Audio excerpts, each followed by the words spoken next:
and welcome to today's episode of All Things Policy, your favorite daily public policy podcast from the Takshashila Institution. I'm Anushka Saxena, staff research analyst with the institution's Indo-Pacific Studies program, and today I'm joined by my colleague Amit Kumar from the program. Welcome to the episode, Amit. Thank you, Anushka. Right.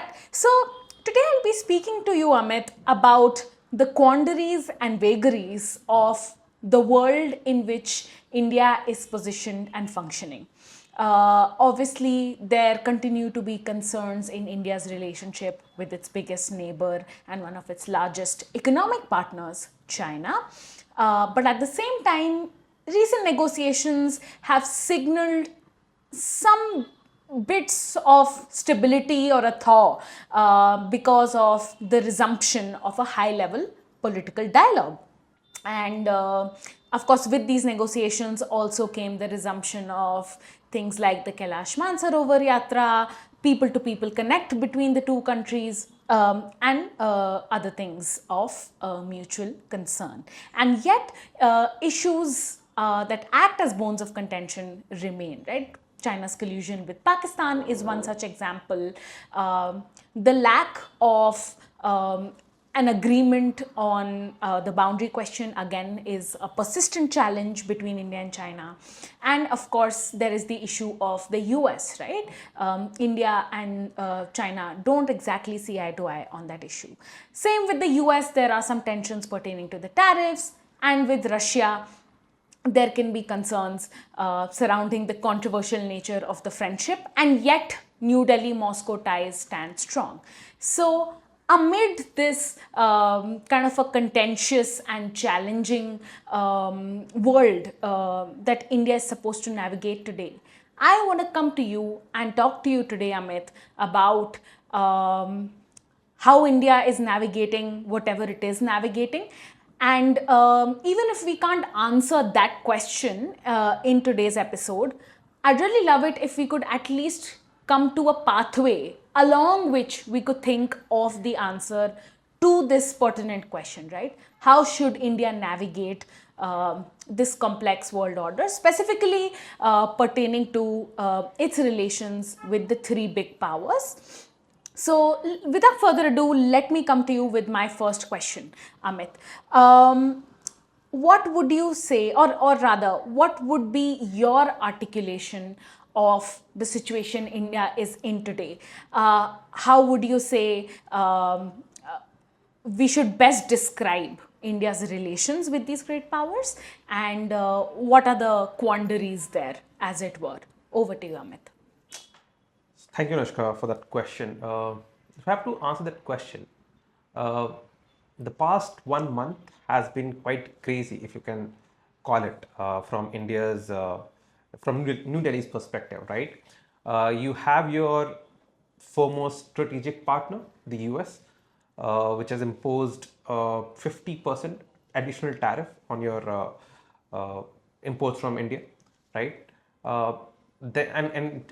What US tried to do under Trump is that it had tried to single out India and penalize India for having a trade relationship based on driven by energy needs with Russia.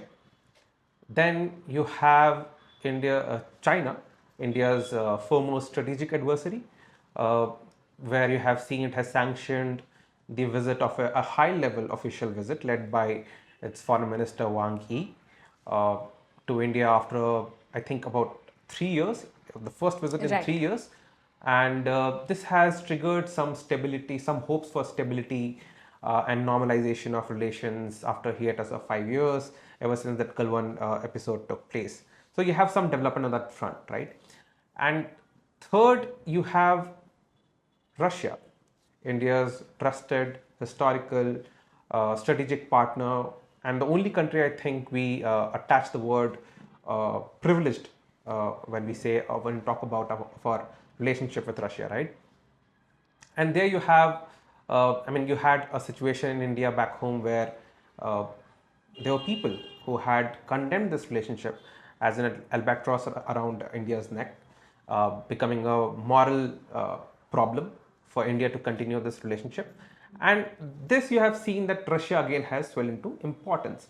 So, and you saw, right, there were two back-to-back visits by, first by India's NSA Ajit Doval, and then in early August, and then you had a visit by India's External Affairs Minister uh, just a week before, I think.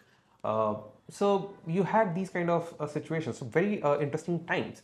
Uh, what this tells me that this shifting sands and changing dynamic, uh, I mean, if I have to look at it and describe how it looks from analytical point of view, I would say that this exemplifies India's triangulation, or triangulated state within the US China Russia system.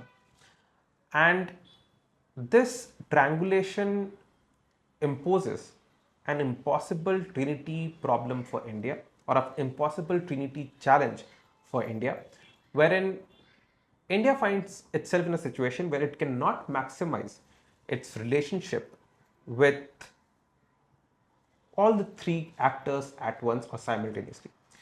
And if you go about maximizing your relationship with one of the actors in this trilateral system, or in this triad, you end up in a situation where you might harm, or that maximization of interest with one country will come at the cost of at least one of the other two. You could also have a situation where two relationship would be jeopardized or move towards some frictions if you try to maximize. So this is how I look at it. Look at the current scenario. Right, that's quite an interesting approach, Amit, for you to make the case that this is an impossible kind of a Trinity problem.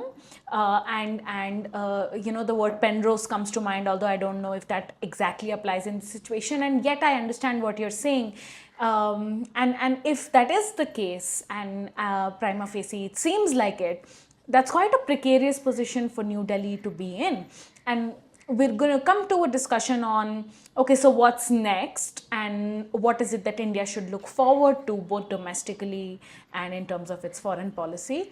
But let's start with the unpacking of the trilemma itself first, and the three legs of the ecosystem that you referred to, as it were.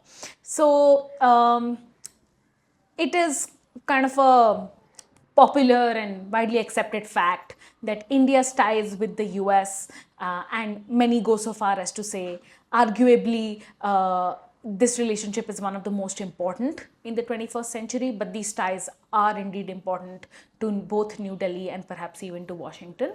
And yet, developments in the last few months, as you said, changing sands, shifting sands, they haven't augured the most positive of things for the ties. So still I'm going to want to kind of prod you on this. Why do you think this relationship is so essential? What's the level of integration? What are the mutual benefits each side kind of contributes to in the relationship? And what's the case from there?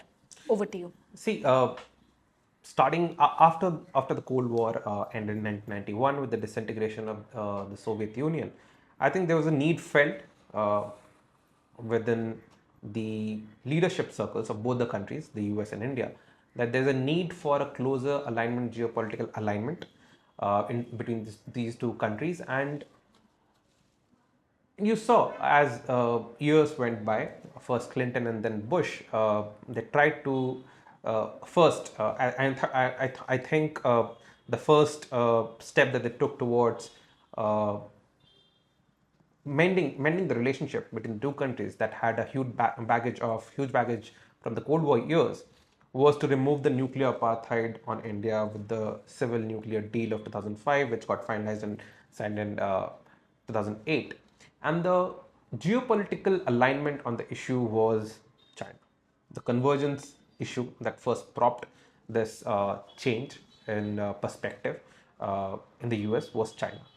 And market was another thing. So, but again, market, leveraging India's market, and then India growing at a at a better growth rate would be a economic counterbalance to China. So from India's perspective, balancing China is that one factor which makes the US a very important partner. But besides that, if you have to look at the relationship, US is the world's largest economy, and also if you have to go by the data from India's Ministry of Commerce, also the largest trading partner that India has. Trade in goods are about 132 billion dollars annually last year. If you add services to it, again, you have about 84 billion dollars of trade annually. While the services trade is kind of symmetric and quite balanced, no large deficits. Even I don't think the deficit is more than $200 million. So that's quite a symmetric trade. But when it comes to goods, India, this relationship is in favor of India, as India enjoys a huge surplus of about $40 billion. So from trade, from the trade perspective, bilateral trade perspective, I think the relationship is quite important. Investments, yes, and then China has been, I think, the third largest source of FDI in India for many years, if you look at the cumulative data. And then you have, and the logic dictates, right, that you have that India must strive for a partnership with the US in domains such as, I mean, I already talked about trade and investments, but also in technology. India earlier had the arrangement called ISET, and then now it has been rechristened as Trust. And there is a greater willingness to expand cooperation in tech areas, leveraging each other's successes and each other's capabilities, comparative advantages. And over the years, if you look at the history, past 3, 4 decades, 5 decades, Indian diaspora and Indian talent has had a big role in supporting the US economy and its tech leadership. I mean, you could talk of the Indian diaspora living in the US who have supported the Chinese economy and tech leadership, but also talent back home, the talent which has stayed back in India, also supporting, because a lot of the US companies and American businesses have their outstations here in India, and the workforce that they largely employ is the Indian. And Indians and Chinese are amongst the top two talent pool that the US has capitalized on and leveraged on. So in that sense, if you see, and this relationship has been a symbiotic one, India has benefited too, and it has served both the countries quite well. So if you look at it from that perspective, even both in the sense of geopolitics and also geoeconomics, I think US is that partner that you would like to have a very good relationship. Yeah, all of these aspects that you've highlighted are really, really crucial to explain the logic behind why relations prospered after that nuclear hiatus and then the 2008 deal. And also to some degree explain why so far, despite other differences in maybe approaches to value systems or talent deployment, manufacturing, so on and so forth, the relations still continue to grow. And yet it becomes challenging to then see how, despite the existence of these convergences and kind of logical mutual benefits to be had, we have come to the situation that we have. But then again, this is a question everyone's grappling and wrangling with, right? What is the logic behind Donald Trump undertaking the maneuvers that he did? But I think that's for another day and discussion. And so, at least from what you've said, we can establish that it will be New Delhi's endeavor to continue to invest in stability in its ties with Washington. But what's that going to do, and which is something that you alluded to initially as well, is upset Beijing. And at a time when, you know, there are negotiations underway, something that we talked about in the introduction, it maybe risks unsettling that dynamic. But I think the question to ask at the outset is, why is it that Indian strategic autonomy is such a problem for China? What upsets it about India's proximate relationship with the US?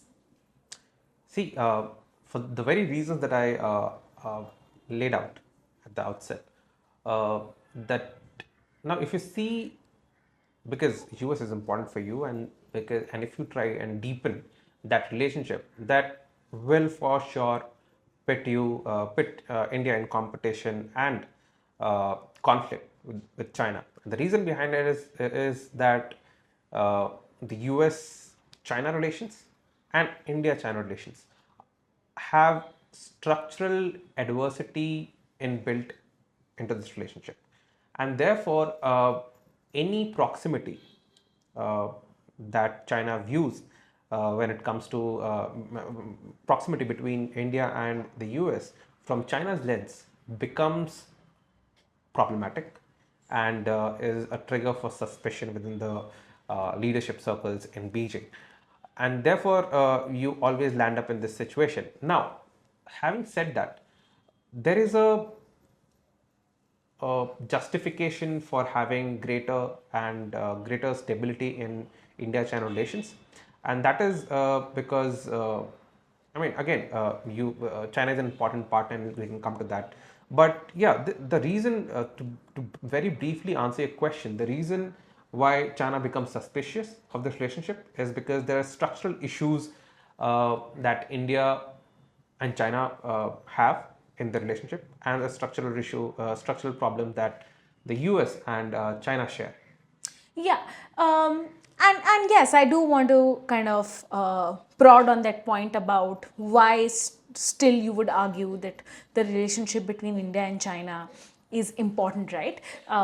We did this exercise for the US, maybe now let's apply the same lens to China. And I think it's interesting that you've used the phrase structural differences, because for us to deliberate here in India, the risk of a state of managed competition between the US and China, and still want to think of ways to benefit, balance, and bandwagon when necessary, more balance than bandwagon, demarcates that we have a US China quandary, and a separate or in a state of stable ties or managed ties, US and China both will continue to be important to India. It's only about the desirability of the situation, and it's better, perhaps it is better that US and China compete rather than stabilize. But again, that opens up another door of tensions between New Delhi and Beijing.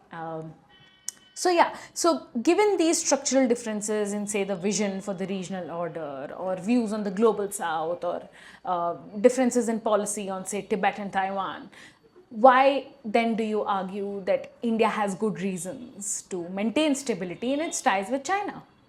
Well, pretty simple, right? China, again, is the world's second largest economy. And like the US, you have a trade relationship, an economic relationship with China. Again, trade in goods is somewhere around 128, very close to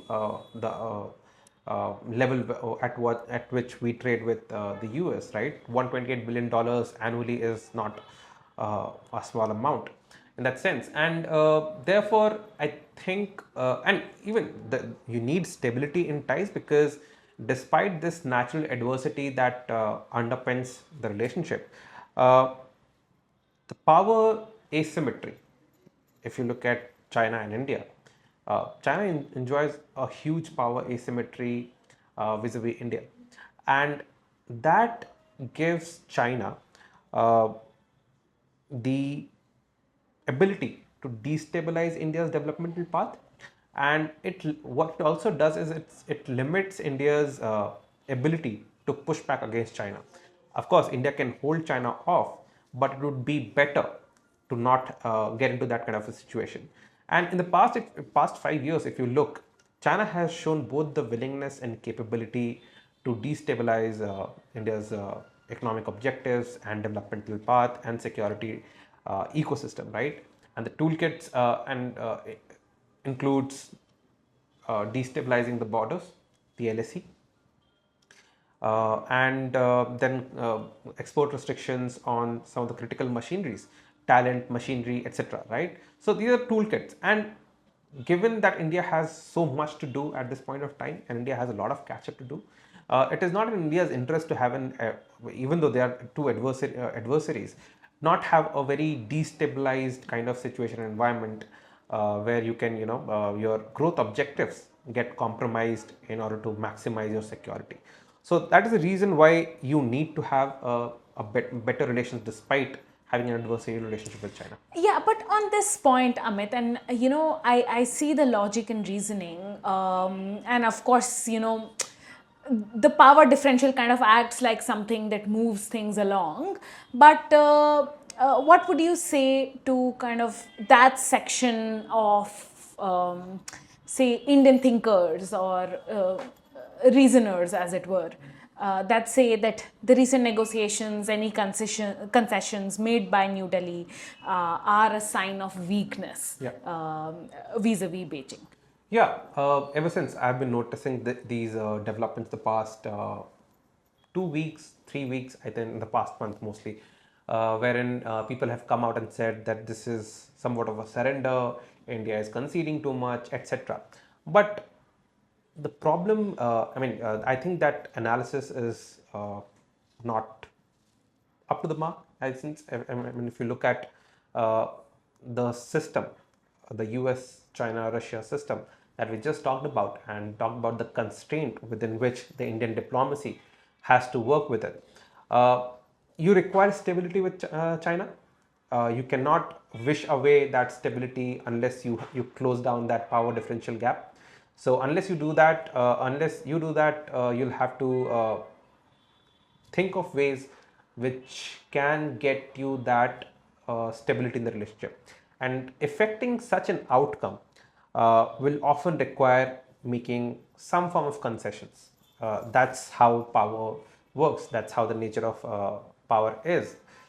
If you have a power differential as big as in the case of China and India, no matter how proud a country you are, you'll have to make concessions at some point. And not making concessions and sticking to your past strategies when it has not affected an outcome that is to your liking.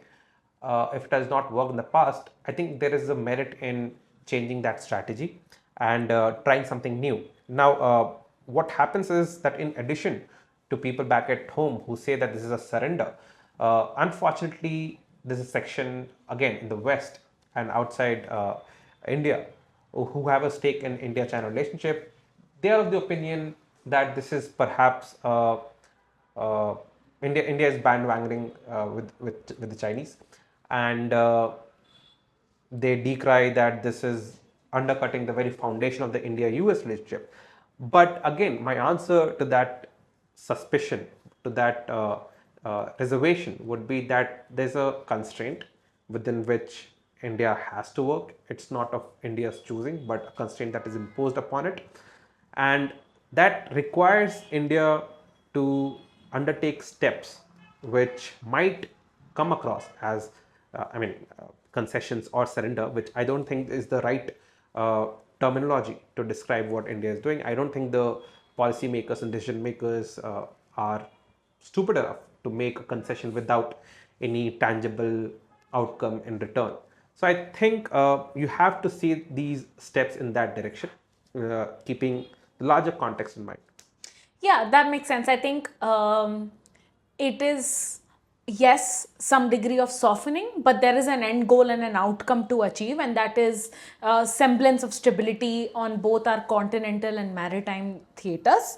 And of course, allow for some degree of economic, normalization to happen as well, which would then reflect probably positively in the Indian economy vis-a-vis business investments, easy manufacturing, exchange of know-how, the survivability of Chinese talent in India, and so on and so forth, right? So yeah, again, connecting that logic from your previous answer to what you've said just now becomes important to kind of temper the degree to which people claim that this is a sign of weakness, or the thought that this is a sign of weakness. Anyway, and I think we have one important leg of the trilemma remaining for discussion, which is Russia, right? And historically, yes, this is again a popular and widely accepted argument that it is a trusted partner, it's a kind of a natural alliance, there is overlap of interests, some degree of values, and also resources. So Russia has what India needs, India maybe has what Russia needs, and it works out well in this relationship. And yet, Russia as a partner is, well, controversial, and this is a term I've used before. Viewers can disagree, but it's been a contested position India has been put in, especially vis-a-vis the US, in that it has implicitly held back from overtly criticizing Russia for its invasion of Ukraine. And then there is also this bone of contention kind of coming up lately, that Russia is flirting with Pakistan. There are conversations going on between Moscow and Islamabad, and Russia has, again, in the past, really refrained from not making a direct comment on the India-Pakistan dynamic, but that may be changing. At least that's what it seems like. So, Amit, again,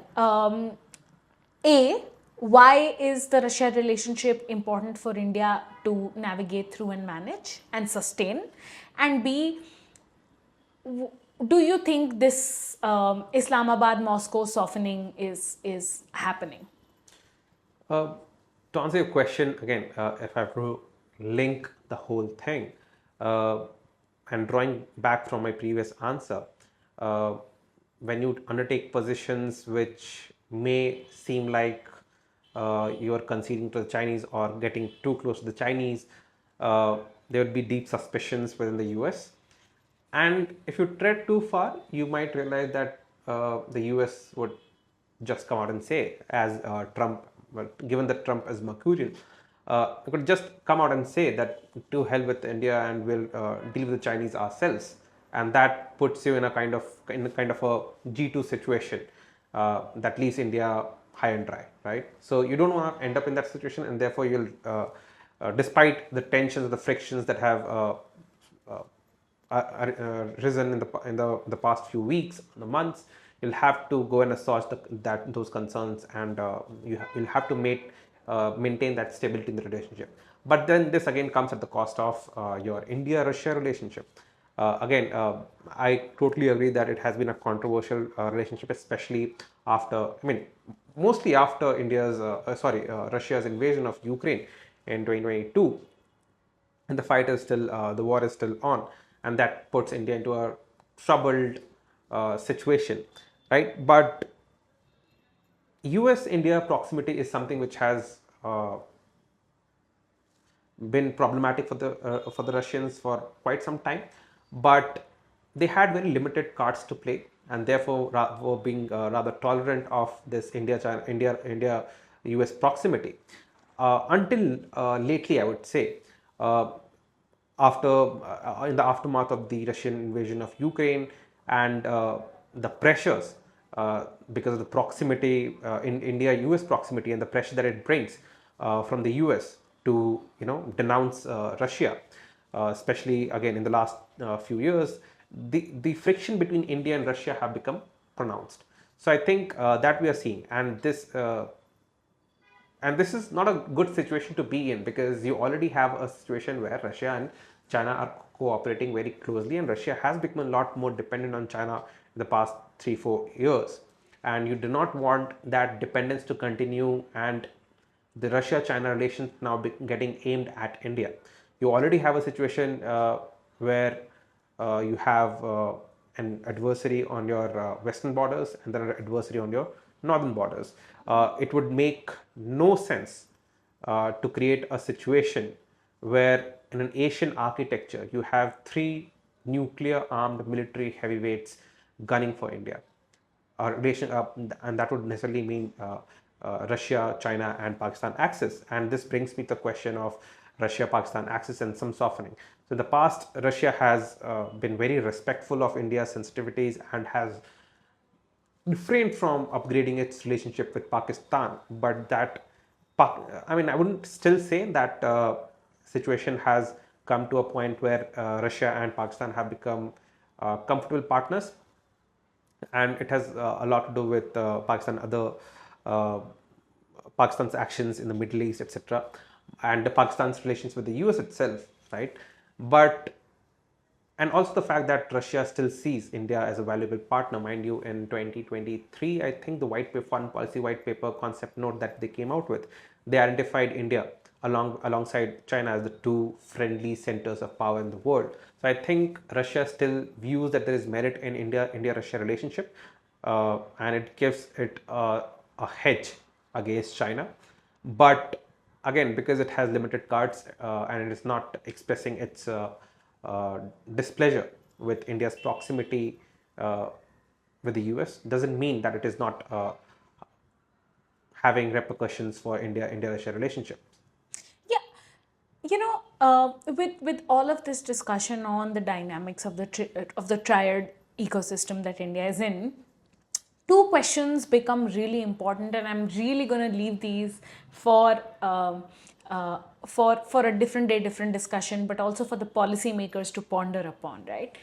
First is, are the benefits to be accrued from severing ties with Russia greater than the benefits to be accrued from visibly abandoning trade with Russia and then entering into appeasement related negotiations with Washington, right? And I think this is a question that was undercutting the whole dynamic for a while, but like you said, the Ukraine war has kind of Just to add, if I may, yeah. I think with Russia we need a credible minimum dependence, in whether in terms of energy or military, because those are the two areas which has kept trade between India and Russia alive. There are not much complementarities, even though the two countries have tried to find those opportunities. But if there are no other opportunities, no other avenues, energy and military dependence in these two domains, and India has to think of what that credible minimum dependence is, wherein you diversify away from Russia, but not too much to create that it spooks Russia. Yeah, and again, that number, that credible minimum becomes important to a certain, and then it becomes important to a certain, if that's going to be enough for somebody like Trump and the Trump administration in the US, because despite many upholding the institutional resilience of a country and a democracy and a great power like the US, there really are major changes that one man and his administration are being able to put through. And that brings me to the second question I wanted to kind of put out there, right? Which is, if the US and Russia themselves tomorrow reach a deal, how is it going to play out for the India Russia and the India US dynamic? Because clearly Trump is equating civilian casualties in Ukraine with India's imports of defense equipment and oil, from Russia. However far-fetched that kind of equation might be, if tomorrow Putin and Trump make a deal, will that lead Putin to strong arm India, or will it lead both sides to see greater partnership without the US kind of interfering, or will Trump find other ways to have problems with India? So these are small parter questions that connect to one broader point about how a US-Russia detente, as it were, could be managed by India and what the repercussions could be. Needless to say, we need to prepare for all scenarios, and again, it becomes important to undertake that academic work as to what might play out how. And speaking of this detente, and I'd like to pick from one point that we made during the conversation, which was, and you said this, right? You talked about the risk of a quote unquote G2 state between the US and China.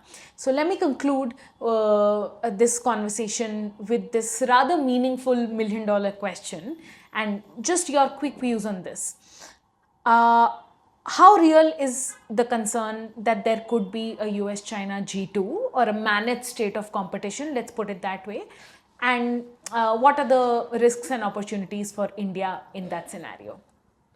See, I think both the countries, I mean, especially the US, has been flirting under Trump, has been flirting with that kind of an idea. You could totally imagine Trump going out for that kind of a arrangement with the Chinese, right?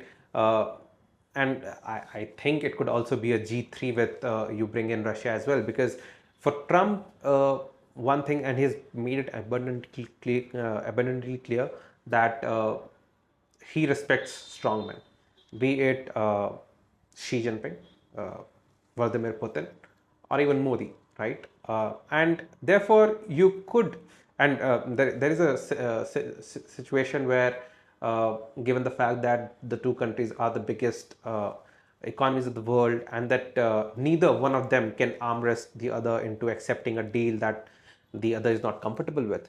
And you have already seen evidences of Trump pulling out of previous guarantees, securities, etc. At least not pulling out of the guarantees, but then again, creating confusion whether US will uphold its bargain, if its end of the bargain or not. So in that situation, and if you leave, you get too embroiled in what is happening in the Europe, and then in Middle East, and then not supporting or not confronting China in South China Sea, given Trump only sees that there is a merit in engaging with on economic terms, and it does not care about the security of the others. And then he has already been saying that the others are not paying their dues when it comes to for the security umbrella that the US provides. So you could totally expect a situation where Trump withdraws from these security domain, and then only is fixated with the economic objectives, and that too for the benefit of a very small group of people back in USA. You can totally expect a position where the two countries enter in a managed relationship, and G2 could come up. But again, with Trump, things are uncertain, and I don't know. I don't know. Have an answer to the question. Maybe during Biden's term, it was not much of a possibility, but with Trump, you never know. And even if you're uncertain that whether this situation will arise or not, it does make sense for India to undertake steps that prevents such an arrangement to emerge. Yeah. Uh, highly interesting conversation today, Amit.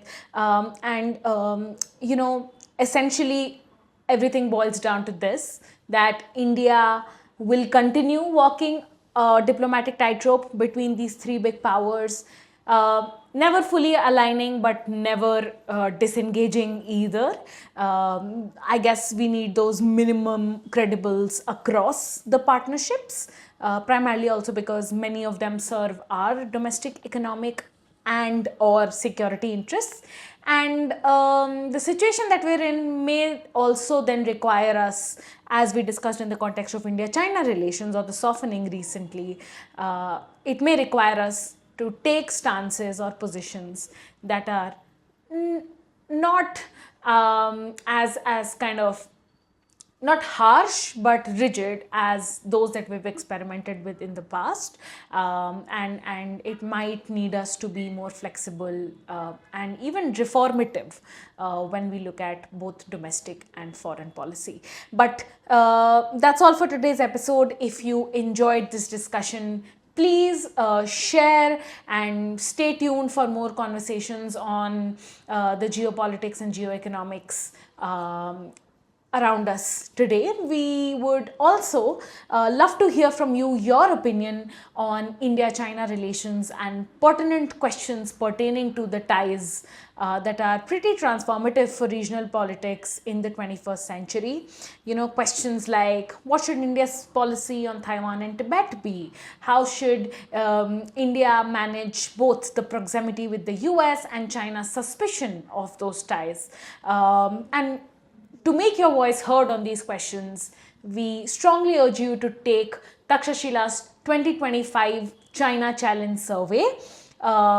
It's a short set of 12 questions, should take no more than 5 minutes of your time, and the link is in the description. So please check it out, and please stay tuned to All Things Policy for more such conversations. Again, thank you to our listeners, and thank you, Amit.